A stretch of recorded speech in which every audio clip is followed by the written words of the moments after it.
Saudaraku, firman Tuhan pada hari ini yaitu mengenai cara pemuritan Tuhan Yesus. Firman Tuhan hari ini yaitu mengenai cara pemuritan Tuhan Yesus. Bagaimana Tuhan Yesus memuridkan. Kita akan melihat bagaimana Tuhan Yesus memuridkan murid-muridnya. Dia begitu dekat dengan murid-murid. Dia banyak bersama-sama dengan murid-murid. Dan dia mengerjakan pelayanan, kemudian dia menerangkan apa yang dia kerjakan tersebut kepada murid-muridnya. Memang pemberitaan Injil kita itu harus dengan kuasa dan tanda ajaib, tetapi juga, saudaraku, Tuhan Yesus menyuruh kita untuk menjadikan sekalian bangsa muridnya. Sekalian bangsa muridnya. Tentunya kita mulai daripada bangsa kita lebih dahulu, bangsa Indonesia ini. Kita Injil dan kemudian kita muridkan. Itu adalah kehendak Tuhan. Nah, saudara, kita mengetahui bahwa orang Kristen yang mula-mula disebut Kristen ialah anak-anak Tuhan ataupun murid-murid Tuhan di Antioquia. Firman Tuhan berkata dalam Kisah 11, di Antioquia lah mereka untuk pertama kalinya disebut orang-orang Kristen. Mengapa? Karena kehidupan mereka telah berubah. Mengapa? Karena mereka telah menjadi murid-murid Yesus. Karena Paulus telah mengajari mereka, saudaraku, hidup mereka berubah, Roh Kudus juga mengubahkan mereka, dan orang-orang melihat bahwasanya mereka hidup sama seperti Yesus hidup, lalu orang berkata itulah dia Kristus kecil. Lalu nama Kristus itu menjadi Kristen. Jadi, saudaraku, jadikanlah sekalian bangsa muridku, firman Tuhan berkata. Cara Tuhan memuridkan, saudaraku, murid-muridnya, bukan dengan cara mengajar saja. Bukan dengan cara sebagai seorang guru dalam satu kelas mengajar murid-muridnya, tidak, saudara. Lain sekali. Kita melihat, saudaraku, bahwasanya Tuhan Yesus bersama-sama dengan murid-muridnya. Mereka intim, murid-muridnya intim dengan dia. Mereka melayani bersama-sama. Yesus mengerjakan mujizat, saudaraku. Yesus memberitakan Injil. Yesus mengajar dengan perumpamaan. Tetapi kemudian ketika dia bersama-sama dengan murid-murid dan murid-murid bertanya tentang perumpamaan yang diajarkan Tuhan Yesus, tentang pekerjaan pelayan yang dilakukan oleh Tuhan Yesus, Tuhan Yesus menerangkannya kepada murid-muridnya. Kisah 1 ayat 1 berkata, Lukas menuliskan segala sesuatu yang dikerjakan Yesus dan diajarkan oleh Tuhan Yesus. Segala sesuatu yang dikerjakan oleh Tuhan Yesus dan diajarkan oleh Tuhan Yesus. Itulah isinya, saudaraku, Kisah Rasul. Itulah segala sesuatu yang dikerjakan Yesus dan juga, saudaraku, diajarkan oleh Tuhan Yesus. Murid-murid yang dipilih oleh Tuhan Yesus, saudaraku, bukanlah orang-orang yang terkemuka, terpelajar, saudara, tetapi orang-orang biasa saja. Tetapi mereka berubah. Dan, saudaraku, pemberitaan mereka sangat berhasil dan sangat berkuasa. Pelayanan mereka sangat berhasil dan sangat berkuasa. Dalam Kisah 4 ayat 13 dikatakan bahwasanya murid-murid Tuhan Yesus telah berubah. Pada ayat 13 saya membacakan kepada saudara. Ketika sidang itu melihat keberanian Petrus dan Yohanes dan mengetahui bahwa keduanya orang biasa yang tidak terpelajar, heranlah mereka dan mereka mengenal keduanya sebagai pengikut Kristus. Jadi mereka telah banyak berubah.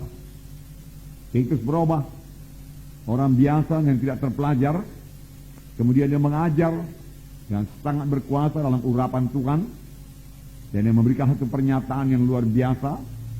Keselamatan tidak ada di dalam seorang pun, karena di bawah kolong langit ini tidak ada nama lain yang dikaruniakan kepada manusia yang dalamnya manusia itu boleh selamat.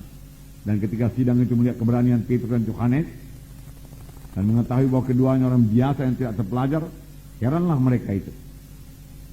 Dan mereka mengetahui bahwasanya Petrus dan Yohanes adalah murid-murid Yesus, pengikut Yesus, saudara. Jadi berubah. Saudara, biar kita berhasil dalam memuridkan. Murid-murid juga pada mulanya banyak sekali kekurangan. Murid-murid lupa kepada firman Tuhan. Murid-murid lupa kepada mujizat Tuhan, saudara. Tetapi akhirnya murid-murid berubah juga. Tentunya perubahan yang ajaib sekali terjadi sudah murid-murid ini, saudaraku, diajari oleh Tuhan Yesus dan kemudian dipenuhkan dengan Roh Kudus. Nah, Dalam Markus pasal 8, mari kita baca lebih dahulu, ayat 1 sampai 10. Mari kita baca bersama-sama. Markus pasal 8, ayat 1 sampai 10. Sama-sama.